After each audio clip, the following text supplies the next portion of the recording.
ভাইরা আমার মুসলিয়ানে কেরাম মুরব্বিয়ানে আওয়াম, আপনার আমার বয়স অনুসারে অনেক দেরি হয়ে গেছে, অনেক লেট হয়ে গেছে। আপনার আমার বয়সটা অনেক বেড়ে গেছে, মনে হয় যেন আর বেশি দিন বাঁচবেন না, বাঁচবো না। কিন্তু মাজার মুআজের মা বাবা মা চিন্তা করলেন এই জীবনটা, এই জীবন যদি রক্তের রঙিন আল্লাহর দ্বীনের জন্য করতে পারি, তাহলে তো হাসতে হাসতে মালিকের জান্নাতে চলে যাব। এটা আল্লাহর জন্য যদি দিতে পারি, যিনি তৈরি করলেন মায়ের উদরে, মায়ের উদরে যিনি পানি থেকে রক্ত, রক্ত থেকে মাংস, এইভাবে যিনি তৈরি করলেন, আল্লাহ তাআলা ইনসান হাইনুম মিনাদ দাহরি লাম ইয়াকুন শাইআন মাযকুরা ইন্না খলাকনাল ইনসানা মিন নুতফাতিন আমশাজ নাবতালি ফাজালনাহু সামিআন বাসীরা। আল্লাহ বলেন বাহির দূরে নাপাক পানি দিয়া রক্ত, রক্ত দিয়া মাংস, আমি মানুষ হিসাবে তোমাকে 4 মাসে তৈরি করলাম। বলেন সুবহানাল্লাহ। তাহলে এটা তারে দিয়া দেই। এদিকে আসো মাহাজার মুআজ 12 বছর 13 বছর, এদিকে আসো। আল্লাহ রাসূল ঘোষণা দিলেন দ্বীনের জন্য, কোরআনের জন্য মানুষ এমনও হয়েছে ঘরে বসে ছিল, কি ছিল না? জোরে বলে ছিল, ছিল। এটা আমাদের কাজ না, এটা তো হুজুরদের কাজ, ইমাম সাহেবদের কাজ, আলেমদের কাজ। কথা বলেন না কেন? এটা তো হুজুরদের কাজ। কোরআনে আল্লাহ বলছেন কোরআন শুধু হুজুরদের জন্য। কথা বলেন না কেন? নামাজ খালি হুজুরদের জন্য। হ্যাঁ, জবাব আছে, জবাব রেডি রাখেন। ভাইরা আমার মুসলিয়ানে কেরাম মুরব্বিয়ানে আওয়াম, সন্তানকে ডাকলেন, এই সন্তান এদিকে আয়, এদিকে আয়। লাগবো না এমন জীবন, লাগবো না। মায়ের নবী ওখানে কাঁদতেছেন, তোমারে দিয়ে আমি কি করবো? সুবহানাল্লাহ করো না। আরে তোমারে দিয়ে কি করবো? দিন বিলীন হয়ে যাইতেছে, তুমি সন্তান কি? তার কাছে কি জবাব দিব? সন্তানের জন্য পড়ে রইলা। আমি রাসূলের জন্য যে তোমাকে দুনিয়াতে পাঠানো হইলো, উম্মত হইলা, কি জবাব রেডি করছো? কি আল্লাহ আমার কাছে? তুমি সন্তান দিয়ে আমি কি করবো যদি ওখানে পার হইতে না পারি? বলেন সুবহানাল্লাহ। তুমি সন্তান দিয়ে কি করবো? আমি নিজেই তো আটকে যাবো।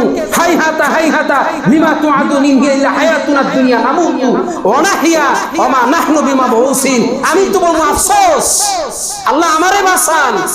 মা আমার একটা নেক দোয়া যায় না? আল্লাহ জাতের কসম আমার কোনো সন্তানই ছিল না। বলেন নাউজুবিল্লাহ। কিয়ামতের ভয়াবহতা আপনি ভুলে গেলেন। ভাইরা আমার মুসলিয়ানে কেরাম মুরব্বিয়ানে আওয়াম, সন্তানের দিকে আসো, তোমার আমার লাগবে না। আল্লাহ রাসূল ডাকছে, যাও যাও, সেখানে সাড়া দাও। যা বলতেছি ইয়া রাসূলুল্লাহ, মা বলছে আপনার কাছে যুদ্ধে যাইতাম, নাইলে মা আমার ঘরে ঘরে জায়গা দেবে না। সুবহানাল্লাহ। মানুষ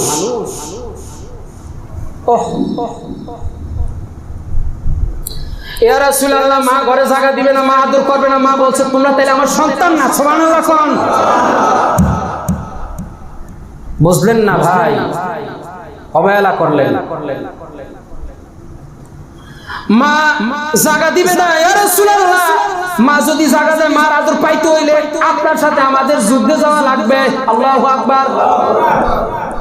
আল্লাহ তো তাকাই আছেন, ওই ইমানদার ব্যাগ কিছু দিয়া তো জান্নাত পাইবা না, একটা দুইটার ভিতরে কুরবানি দেখ তাহলে জান্নাত দিয়া দিব।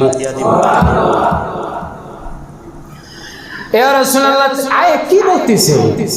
11 বছর 13 বছর এই লোক চলে নাকি? টাইম টেবিল আছে না? কথা বলেন না কেন? এই লোক চলে না। যাও না ইয়া রাসূলুল্লাহ, পাঠিয়ে দিয়েন না, পাঠিয়ে দিয়েন না। মা তাইলে ঘরে জায়গা দিবে না, বাবা তাইলে ঘরে জায়গা দিবে না। আজকে যদি আমি নামাজ না পড়ি, এরকম হয় না। টাকা যদি না আনুস, বাজার যদি না আনুস, ঠ্যাঙ্গেল পুরা ভাঙ্গেলাই, পরের বেলা যদি খাইতি বস। কথা বলেন না তো? জবাব রেডি দেখেন ভাই, আমি বললে যাই ভাইয়েরা আমার মুসলমান এখানে মুরব্বী নাম সর্বশেষ। এবার ঠিক আছে, দুইজন যাইতে পারবা না, একজন যাইবা। কয়জন? জোরে বলেন কয়জন? বয়ান শেষ, বিরক্ত হেন না। একজন যাইবা, একজন। তাহলে আমারে নেন। ছোট ভাই বলতেছে তাহলে আমারে নেন, বড় ভাই বলতেছে তাহলে আমারে নেন। না, এমনি হবে না, এত ছোট মানুষ তো আসলে যুদ্ধে চলে না। তাহলে ঠিক আছে, একজনের নেব। তোমরা শক্তি দেখাইতে হবে, কার শক্তি বেশি, তাহলে তারে নেব। যার শক্তিটা বেশি হয় তাহলে আমি তারে নেব। তোমরা দুজন কুস্তি করো। কুস্তি, কুস্তি বাজে না? কুস্তি বাজে যাও, জমিনে পড়ে যাও। বড় ভাই ছোট ভাইরে যখন জমিনে ফালে দিলেন, নিচের থেকে ছোট ভাই বলতেছে ভাইয়া, ও ভাই কানে কানে একটা কথা বলি, তোমারও তো মনে চায় যুদ্ধে যাইতে, আমারও তো মনে চায়, আবার মারেও তো বেজার করা যাবে না, রসুলেরও তো বেজার করা যাবে না। তাইলে অন্তত পক্ষে তুমি আমারে, আমি তোমার একবার উপরে উঠি, তুমি একবার আমার নিচে থাকো। সুবহানাল্লাহ। একটু দুজনে পরামর্শ করে লই না, আমি তো আসলে তোমার লগে পারবো না, তুমি যদি এই মুহূর্তে আমার স্যাক্রিফাইস করো তাইলে আমি যদি একটু পারি। সুবহানাল্লাহ। আজীব ব্যাপার, আজীব কথা। ভাইয়ের কথাটা ভালো লাগছে। আল্লাহ রাসূল তাকে রইছেন, একবার ছোটজন নিচে, একবার বড়জন নিচে, একবার ছোটজন উপরে, একবার বড়জন উপরে। বলেন আল্লাহু আকবার। এই আর লাগবে না, আসো আসো, আইছে। তোমাদের শক্তি দেখা যায় সমান সমান। সুবহানাল্লাহ।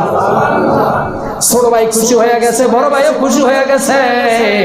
চলো, যেহেতু সমান সমান তাহলে দোনোজনই চলো, দোনোজনই চলো। দোনোজনে রওনা হয়ে গেলেন। একটা পর্যায়ে দোনোটা ভাই শহীদ হয়ে গেছে। বলেন আলহামদুলিল্লাহ। মুনাফিক খবর দিয়ে দিছে, ছেলে তো পাঠাইলা, কাম হয় নাই। মুনাফিক আছে না নাই? কথা বলেন। এই জমিনে আছে, এখনো আছে, কিয়ামতের আগে থাকবে। কোনো লাভ হয় নাই। হুদা কি রে বাড়াইছো? কাকা কাকি হইছে? কয় নিজে কো তরবারি দিয়ে নিজেরা পোজ দিছে তোমার করে খুশি করার লাগা, বুঝছো? বলেন নাউজুবিল্লাহি মিন যালিক। মহিলা দৌড়ে চলে আসলে, ইয়া রাসূলুল্লাহ, এত আশা ভরসা করিয়া সন্তান পাঠিয়ে দিলাম, এখন সন্তান নাকি নিজের হাতে নিজেরা জবা করিয়া দিছে। এই মুহূর্তে আমারে আমরা খবর দেওয়া লাগবে 1 মিনিটের মধ্যে। আমি 2টা সন্তানরে আমার উদরে নিছি, কি কষ্ট হয়েছে আমি জানি। আমি আমাদের কাছে পাঠাইয়া দিছি, আমি কেমন জলাঞ্জলি দিছি আমি জানি। ইয়া রাসূলুল্লাহ, একটা সেকেন্ডের জন্য কান্না বন্ধ করবো না, একটা সেকেন্ডের জন্য কিন্তু আমি এখান থেকে সরবো না। তাজা ফেরান গেছে, তাজা জবাব দিতে হবে। বলেন সুবহানাল্লাহ। তাজা সন্তান গেছে, তাজা জবাব চাই। তাজা রক্ত গেছে, তাজা জবাব চাই। মহিলার কান্দা দেখে আল্লাহ রাসূল সিজদায় পড়িয়া গেলে, আল্লাহ, এই মুআজ আর মাযের তো আমি বুঝতে পারবো না আসলে ঘটনাটা কি। আল্লাহ জানে দেন, জিব্রাইল, ও দোস্ত, দোস্ত, যেই লোকটা খবর দিয়া গেছে মানুষ রূপী শয়তান, ওটা আসলে কোনো মানুষ, ওটা শয়তান। যুদ্ধে মুশরিকদের কাফেরদের হাতে তার সন্তানরা শহীদ হয়ে গেছে। মহিলারে জানিয়ে দাও, আর কাঁদতো না, চোখের পানি মুছিয়া ফেলতো। বাচ্চাদের সঙ্গে একত্রে মা জান্নাতে যাবে। ইমান দিয়ে জগা মগা বাঙ্গা সুরা লড়ে সরে ইমান আল্লাহ পছন্দ করে? রাগ করতেছেন? এটা তো চলে না ভাই। 5 টাকা নড়ি তো চলে না। কথা বলেন না, এই সমস্ত ইমান চলে না। তাজা ইমান চলে, যে ইমান দিয়া জান্নাত পাওয়া যাবে।